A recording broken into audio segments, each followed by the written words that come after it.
दोस्तों, आज की कहानी है सासू माँ आपकी बेटियों के विवाह के कर्ज आपने लिया था, आप ही चुकाओ, मेरा पति क्यों चुकाएगा। दोस्तों, कहानी शुरू करने से पहले अगर आपने चैनल को सब्सक्राइब नहीं किया हो तो कर लीजिए ताकि आपके पास पहुंच सके हर नया वीडियो। बहू, फिर से शॉपिंग? अभी 10 दिन पहले ही तो तुम गई थी और ये सेल का इतना सामान फिर से ले आई। इनमें पैसे बर्बाद मत किया करो। भारती जी ने समीक्षा को टोका तो उसका पारा सट गया। मम्मी जी, मेरा घर है, मेरा पति कमा रहा, आपको क्या तकलीफ हो रहा, मैं कहीं भी खर्च करूं। मेरी मम्मी ने कभी नहीं टोका, फिर आप क्यों टोक रही हैं? मैंने आप पैसे नहीं लिए थे। समीक्षा की बाकी सुनकर भारती जी का चेहरा उतर गया। समीक्षा जो सामान लाई थी वह जरा भी काम का नहीं था। सिर्फ सेल में जाकर सामान बटोर कर लाने को तो शॉपिंग नहीं कहते हैं।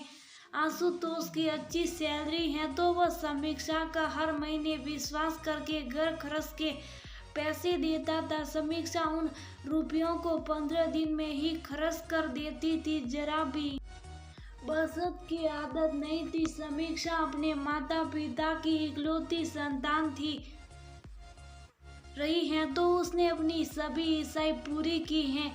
समीक्षा और आशुतोष की लव मैरिज हुई थी। समीक्षा पैसे वालों की बेटी है जबकि आशुतोष एक मध्यम वर्गीय परिवार से ताल्लुक रखता है। दोनों ने जब शादी के लिए कहा तो भारती जी ने मना कर दिया था क्योंकि समीक्षा अमीर घराने से थी। उन्हें लगता था वह इस परिवार में रह नहीं पाएगी, पर दोनों ने जिद पकड़ ली। दोनों अपने प्यार को कुछ नाम देना चाहते थे। समीक्षा के घर वालों ने महंगे जेवर, वस्तुएं और कपड़े दिए थे, पर घर तो हर महीने समझदारी और राशन से चलता है, इसका गुण समीक्षा में नहीं था। जब भी मॉल में सेल लगती थी वह कुछ भी उठा कर ले आती थी।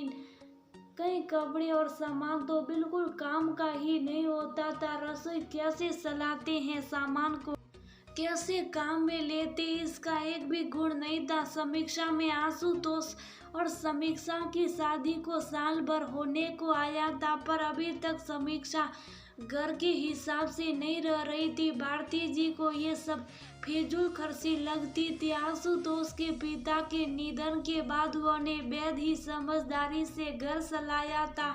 कुछ बचत पति की थी पर वह कितनी चलती, ज्यादा पढ़ी लिखी तो नहीं थी, इसलिए अपने सिलाई का हुनर काम में आया। लोगों के कपड़े सिलने लगी और पैसा आने लगा, पर वह भी बहुत ज्यादा तो नहीं था। पाई पाई का हिसाब रखती थी। तीनों बच्चों को अकेले पालना, उनकी पढ़ाई लिखाई करवाना सब कुछ आसान तो नहीं था।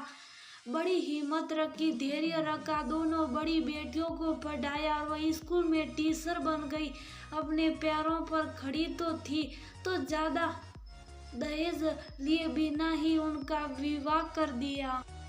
फिर भी विवाह में बाकी के खर्चे भी तो होते हैं, वह सब उधारी पर किया। सबको आश्वासन दिया था कि आशुतोष की नौकरी लगते ही सब चुका दूंगी। आशुतोष थोड़ा पढ़ाई में तेज था, उसकी अच्छी कंपनी में नौकरी लग गई थी, वह कमाने लगा था। पर भारती जी के माथे पर अभी बेटियों के विवाह का कर्ज था जिससे वह जल्दी ही मुक्त हो जाना चाहती थी।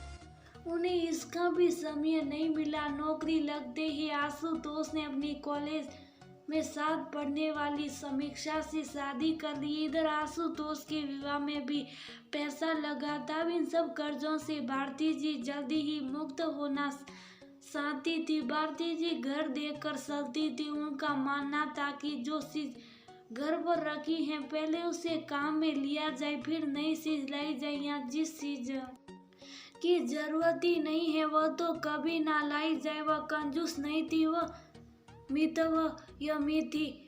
समीक्षा को उनकी मितव्ययिता जरा भी पसंद नहीं थी। वह शुरू से खुले हाथों से खर्च करती थी। शादी के कुछ महीनों तक तो उसे मनमानी करने दी, लेकिन बाद में आशुतोष और भारती जी ने उसे समझाया भी था कि देखकर चलना चाहिए और इतना कर्ज चुकाना है। ये सुनकर समीक्षा ने कहा कि कर्ज आपने लिया तो इसके लिए मैं अपनी ईसाई क्यों मारूं, मैं क्यों समझौता करूं। आपने अपनी बेटियों के लिए कर्जा की लिया है, आप चुकाओ। भारती जी चुप ही रहती, उनकी तबीयत भी ठीक नहीं रहती थी और आंखों से कम दिखने लगा था, इसलिए उन्होंने अपना सिलाई का काम भी बंद सा कर दिया था। अब घर में कमाने वाला एकमात्र आशुतोष ही था। भारती जी को कोई भी चीज बर्बाद हो ये पसंद नहीं था। समीक्षा खाना तो बना लेती थी पर बहुत ज्यादा बना लेती थी, फिर उसे फेंक देती थी। सब्जियां और राशन का सामान इस तरह फेंकना भारती जी को रास नहीं आता था।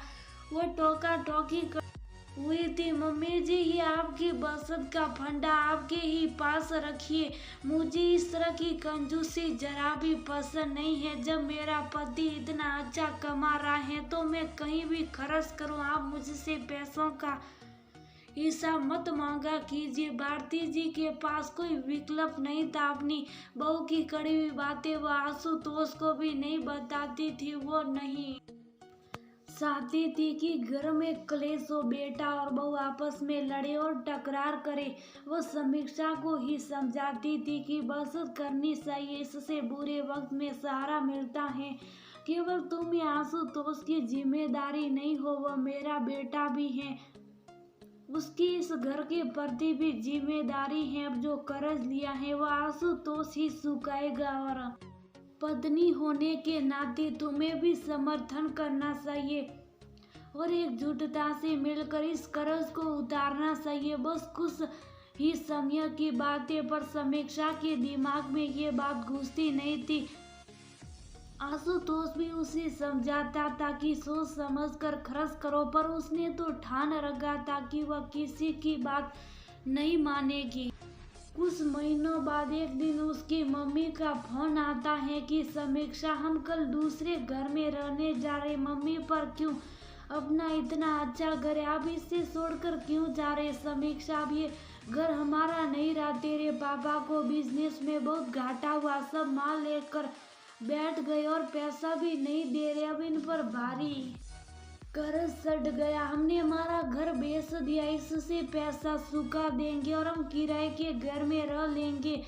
मम्मी की बात सुनकर समीक्षा रोने लगी, पर मम्मी आप इतने बड़े घर में रहने वाले एक छोटे से घर में कैसे रहोगी।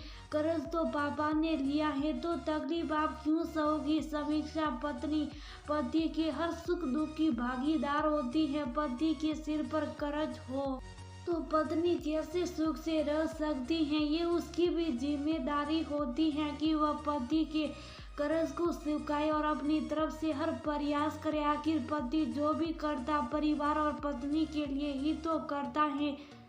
हर पति की यही कोशिश रहती है कि वह हर तरह से पत्नी को खुश रखे, उसकी इच्छाएं पूरी करे, उसकी जरूरत का ध्यान रखे। तो पत्नी का भी फर्ज होता है वो अपने पति का सुख में ही नहीं दुख में भी साथ दे। समीक्षा ने फोन रख दिया। अपने मम्मी और पापा के लिए वह बहुत दुखी थी। उसे आज समझ आया कि पति के कर्ज में पत्नी भी साझेदार होती है। पति परेशान हो तो पत्नी कैसे सुखी रह सकती है। उसने ठंडे दिमाग से सोचा और अपनी डिग्रियां संभाली, एक दो जगह नौकरी के लिए आवेदन कर दिया। घर में बिना बताए वह साक्षात्कार के लिए चली गई, पर उसका कहीं भी सिलेक्शन नहीं हुआ। वह आजकल नरम हो गई थी। एक दिन उसकी सहेली का फोन आया कि शॉपिंग के लिए चले, मॉल में सेल लगी है। तो उसने अपने कपड़ों की अलमारी देखी जो जरूरत से ज्यादा भरी हुई थी, तो उसने अपनी सहेली को मना कर दिया कि उसे शॉपिंग पर नहीं जाना। भारती जी को ये सुनकर बहुत आश्चर्य हुआ और मन ही मन वह बहुत खुश हुई। रात को जब खाना बन रहा था तो समीक्षा ने आज भारती जी से कितना आटा लूं और कितनी दाल लूं जिससे अन्न बर्बाद ना जाए। ये पूछा तो उन्हें हैरानी हुई, क्योंकि समीक्षा ना तो कभी ना पूछती थी, बस मन मर्जी का बना लेती थी। फिर वह फेंकने में जाए तो सला जाए। रात के खाने के बाद समीक्षा तो अपनी सहेलियों के साथ घूमने चली गई। भारती जी ने आशुतोष से समीक्षा में आए हुए बदलाव के बारे में बताया तो उसे भी आश्चर्य हुआ। उसने पहली बार भारती जी के मुंह से समीक्षा के लिए इतनी तारीफें सुनी। आशुतोष ने समीक्षा के आते हुए पूछा, कल डिनर के लिए बाहर चले, मूवी भी देख आएंगे। तुम हर शनिवार को मूवी देखने जो जाती हो? हाँ जाती थी पर अब नहीं, अब से केवल महीने में एक बार ही जाएंगे। हर हफ्ते मूवी देखना और बाहर होटल में खाना ठीक नहीं है, पैसों की बर्बादी होती है, समीक्षा ने कहा। तो आशुतोष को मम्मी की बात पर विश्वास हुआ। समीक्षा, तुम अचानक से कैसे बदल गई और इतनी समझदार हो गई? उस दिन मम्मी से जब बात हुई तो मैंने भी सोचा कि शादी का मतलब सिर्फ साथ रहना और सैर सपाटा मौज मस्ती नहीं होता है। शादी का मतलब ये भी होता है कि जो भी घर में समस्या है, परेशानी, उसे पति पत्नी दोनों मिलकर हल करें। मैं अपनी इच्छाओं का बोझ तुम पर लाती रही, मम्मी जी मुझे इतना समझाती रही, पर मैं सबकी उपेक्षा करती रही। मम्मी इतने ऐशो आराम से रहती थी, पर पापा को बिजनेस में घाटा लगा। वह लोग छोटे से घर में आ गए, पर मम्मी ने अब तक नहीं कि वह पापा के साथ आज भी बहुत खुश है, क्योंकि पापा कर्ज मुक्त थे। मम्मी ने उस घर को कितने अरमानों से सजाया था। एक चीज अपनी अपनी पसंद की लाई थी। उस घर से उन्हें कितना प्यार था, पर पापा को चिंता मुक्त देखने के लिए वह घर बेच दिया। एक शख्स ने भी देर ना लगाई। इधर आप और मम्मी जी इतनी बचत करती हो ताकि दीदी की शादी कर आपकी शादी का कर्ज चुका दे, पर मैंने तुम्हारे दुख और चिंता की जरा भी परवाह नहीं की। मैं अपनी ही दुनिया में मस्त रही, पैसे लुटाती रही, मम्मी जी को इतना सुनाती रही। मैंने बहुत बुरा व्यवहार किया, सबके दिल को दुखाया। मैं मम्मी जी से कैसे माफी मांगूं? वैसे ही जैसे एक बेटी अपनी माँ से माफी मांगती है। कमरे के अंदर आते हुए भारती जी अपनेपन से बोली। उन्होंने समीक्षा के आंसू पोंछे और उसे गले से लगा लिया। समीक्षा, आज तुम सही मायने में आशुतोष की पत्नी बनी हो। तुम्हें अपने पति के दुख और चिंता का एहसास हुआ। तुम जीवन संगिनी बनी हो जो अपने पति के सुख दुख की भागीदार हो। तुम दोनों ऐसे ही खुश रहो। मम्मी जी, मुझे अपनी गलतियों के लिए माफ कर दीजिए। अब आशुतोष और मैं हम दोनों मिलकर सारा कर्ज चुका देंगे। मैंने कई जगह नौकरी के लिए आवेदन किया था, सब जगह से मना हो गई थी, पर आज सुबह ही एक जगह से हाँ हुई है। आशुतोष की हर जिम्मेदारी अब मेरी भी जिम्मेदारी है। समीक्षा ने नौकरी कर ली। दोनों ने दिन रात मेहनत की और भारती जी के सिर पर सदा सारा कर्ज उतार दिया। समीक्षा भी मितव्ययता से काम लेने लगी थी। वह कहीं भी फालतू पैसा खर्च नहीं करती थी। एक सुबह वह शक्कर खाकर गिर पड़ी। डॉक्टर ने बताया कि वो माँ बनने वाली हैं। घर में खुशी की लहर दौड़ गई। दोनों नंदे, भारती जी, आशुतोष भी खुश था, क्योंकि वह अब कर्ज मुक्त हो गए थे और नई जिम्मेदारी उठाने के लिए तैयार थे। चाहे पति कितना भी कमा रहा हो, फिर भी हर पत्नी को सोच समझकर खर्च करना चाहिए। जीवन में सुख और दुख कभी कह कर नहीं आते। हमें सुख का आनंद लेना चाहिए और आने वाले दुख के लिए तैयार रहना चाहिए।